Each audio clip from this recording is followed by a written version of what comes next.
sitting on a rock. This is God actually just taking care of me. He leads me beside still waters. He restores my soul. Story time. I quit my job 2 months ago with no plan, in the sense that I didn't have a job lined up, but I felt like it was time to go. And I kept sensing in my spirit, I felt like I was getting affirmations. Like, I think the first is I would see signs on buildings, and then someone I really looked up to also made the career plunge at the same time, where she didn't know what was next, but she knew this is the direction that God was calling her to. Then my friend had a birthday weekend, and it was during the snowstorm we had on the West Coast. And it was just so beautiful, you know. We went away to a staycation in this like hotel, spa, cafe, it's a small town in Washington where you go, you can do soaking spas, or like, oh my gosh, there's literally a hummingbird. So cool. Okay, anyways, we did that, and it was the most magical weekend. Like, the restaurant that we stopped at, they were doing like a random raffle, and then he wins a watch, and I have a video which I'm gonna add right here, but it just felt so wild and crazy. I was like, what are the odds of that happening on your birthday evening? These kids in this small town are doing like a ski raffle. Okay. Then we go on his birthday, and then I find out like huge news, you know. I found out that my sister's pregnant that week, that same like birthday getaway. I'm in awe. I can't even, it's just amazing. I just felt like my heart was growing bigger. Then we ride in the back of a truck, me, his girlfriend, my sister, and it was just one of those experiences that feels like a once in a lifetime. Like, there was snow on the mountains, we were laughing, there was music, we had the guys in the back, and I was like, whoa, like, life is so beautiful. Then his birthday affirmation, he's so sweet. He literally affirms everybody who affirmed him. Like, isn't that so wild?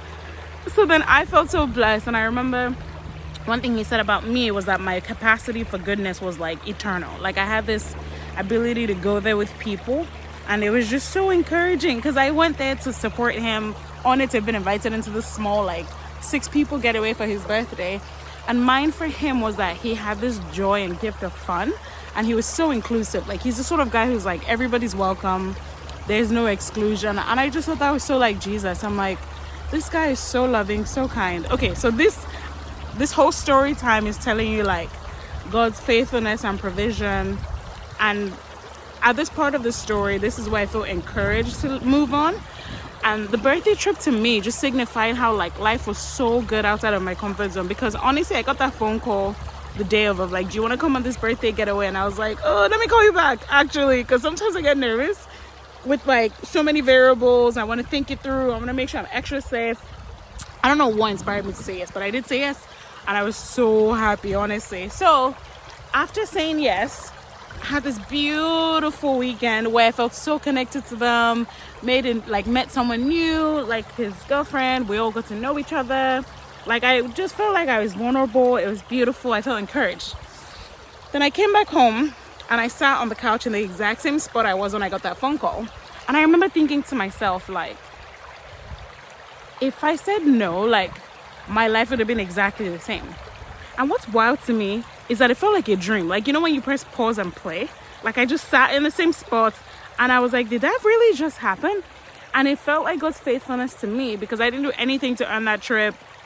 It was so cheap. I think we paid for gas and food, and like my sister covered my lodging. Like, it was just unbelievable. Like, it really was unbelievable to me. It was so much kindness. And that was the beginning of God saying like, okay, like part of the beginnings of him saying like, I'm gonna take care of you. Like, if you take the next step, just keep going. Like, in my spirit, honestly, the message I kept feeling was like, it's time. So that was that. And then the friend that I really did look up to made the exact same life choice in the same season, where she's like, I don't really know what's next, but I feel like God is calling me to the next stage. Then I read this book, and it was all about like, what is marriage for? What's God's design? And it was so random. In the ending chapter of the book, he talks about loved no matter what. And his idea was that we are loved no matter what mistakes we make, that like that should free us up to try, like try new things, like not be afraid to make mistakes. Like he's like, ask the girl out, like ask the guy out, like quit the job, like do the thing that you're just so scared of because you will love no matter what. And then I'm trying to think if there was anything else, like all these things lining up in my spirit, and I'd already been thinking about it for a while, so it wasn't like these things came out of left field. They just more so felt like affirmations of what I need to be true. So I drafted my resignation letter, and then maybe a few days after, I like went into the meeting, you know, turned it in, and the HR was so encouraging and so kind, and the whole thing honestly went better than I thought it would. Like they ended up throwing me like an ice cream social to like honor my time there, and I was so touched. And even another thing I just remembered, like right before I quit, I remember calling my brother in the bathroom. I was like, hey, I feel weird because people are gonna ask me like, what are you doing next? And I honestly don't know. I just know I need to move on, I need to leave. And then he's like, and you tell them that? You tell them I don't know, I'm figuring it out, and that's like, it's enough.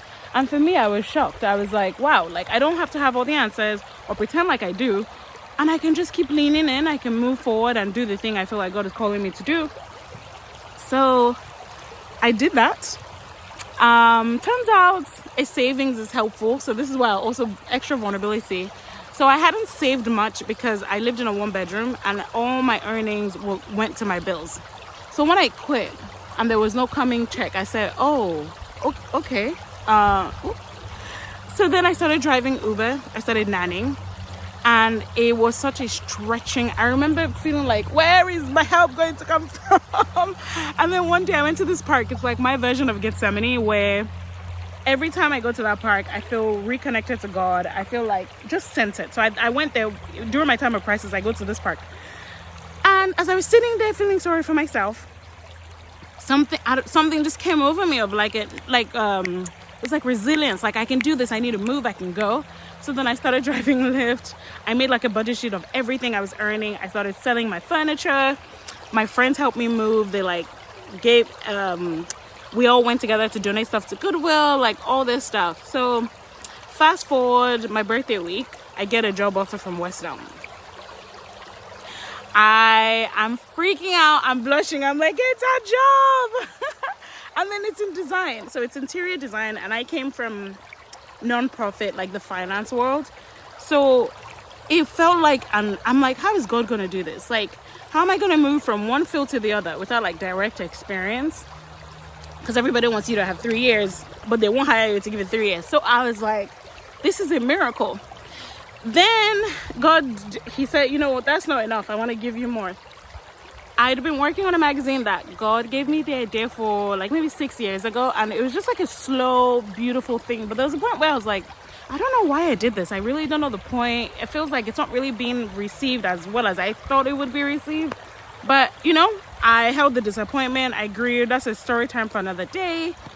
My birthday week, I get an email from the library in my city that they want to carry this magazine. Hey, tell me God is good. I will say all the time. So I called my sister freaking out because I was just laughing. You know when something just feels so good to be true, you're like, where's the catch? Like there was no catch. The week after I quit my job, I spent the whole week in the library because it's always been my safe place. Even as a kid, it's where you go, you read, you feel calm, everything's great. So I did the exact same thing after I quit my job, you know, always looking for that steady, safe space.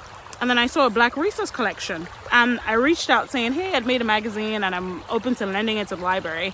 I didn't think anything of it because this is what I do. If I see an opportunity, I go for it, but the outcome's not in my control. So this was one of those because my sister's so sweet. Every time she goes to a cafe, she's like, Lols, your art should be here. Like, you can do better than what I'm saying. So sweet. Don't tell I told you guys. But, so I always email those coffee shops. I don't hear anything back. So hey. So then I send, you know, the message to the library. My birthday week, they get back to me saying, we would love to carry like copies of your magazine. And like, how do we categorize it? Like, they're so certain. Like, we want this. Yo, when I tell you that God is faithful, he doesn't forget. Because when I started this magazine in New York, I was like, what am I doing? This is wild. But I feel the calling to build community with people, for people, also to bring the diaspora together. Like, I knew all these cool separate people, and I was like, how do I bring them together? So the magazine, it felt like that. It felt like this way that I could bring like worlds and wisdom and beauty and like people of color to the forefront, like in like just the way I saw the world. I was like, I want to see more of that in the media, you know? So the magazine has always been like a sweet spot, like a sweet place to me, because it really feels like representation of my culture, of the people that I love and the people I get to do life with. So the fact that it's going to be in 4 locations in the library, hey! Third miracle, a coffee shop that I had reached out to about 9 months ago. Again, I told you I reach out, but the outcome, as along Lualaye, is God, that, you know, I don't know. So a coffee shop reached out, they're like, hey, would love to have you for the December 2025 slot so you can sell your art. As somebody who is a later in life artist, and what I mean by that is like I'm Nigerian, so I was raised to know, you know, accountants, doctors, lawyers, those are like the steady streams, all the things. So then I don't think I realized I was an artist till maybe I was in college and I was getting my degree, and then I would make clothes, I would host fashion shows, all those things. So to be able to, like, the fact that I'm on the journey now of being lucrative in something that has meant so much to me feels like God's gift. Like, those are the 3 wowzers of my birthday week. I say, God, hey, along, wow, don't let anybody deceive you. I'm a story and testament of like things sometimes are messy, you don't always get it right. Sometimes you're like, God, I feel like I did mine as well, but like you are still loving me so well. And then the month of May, I've had so many people host me, because again, this season of transition, you cannot do it alone. I think out of fear and a little bit of pride and shame, I was like, I just want to do this thing by myself. I want to hustle, put my head down. Also, when you need your community, don't believe the lie of the enemy. Like, you need people. And I've seen countless families host me till my lease starts. So I move in a couple days. And when my lease ended, again, because everything was so close, like the job paid for the apartment, but I honestly felt like my mental health is more important and I needed to transition out of that field. All that to say, God's mercies are real. And I don't know, I keep thinking of the prodigal son who, and I'm not saying I'm the prodigal son here, I just, you know, I'm just track with me, follow me. But I feel like this guy had like done everything his way. He'd squandered all the money. And when he came back, did you notice that he wasn't treated like an outcast? Like, his dad could have been like, oh, welcome back, the son who stole my inheritance and basically spat in my face. But no, he comes back and he's treated exactly as he was, his, like when he left, like his real identity. And I honestly feel like God has been so kind to me to treat me as his beloved, like with even in the midst of confusion and questions and like coming of age of like, God, where do I go? Like, what's all this for? When I was questioning the magazine, like, why did you ask me to do this? Like, take it away. I want to be like everybody else. Like, I remember praying that, like, I don't want this vision because it feels so isolating, so lonely. And now I'm grateful and I pray for the grace to keep going and that he would send me the right people. So this is a story time of the last 3 months of my life, because I'm really hoping that it encourages somebody who feels like God is calling them to more but is terrified. I just want to say, it's an adventure. It might be bumpy, but you will never be left alone. Like, I'm a few days short of moving to my new place. It's going to be with lovely people. I have a new job. This morning I called sick, and the empathy that I received, incredible. I didn't sleep well last night. I woke up feeling off. My body was aching. I was like, you know what? I need to take care of myself. And I just received so much love from them. Hey, every time God does something, I want to run around and be like, my church people, come and see the goodness of God. Okay, this is a great place to end this testimony, but trust Jesus. He loves you more than you know, and you're not alone. Okay, I'm rooting for you. Bye.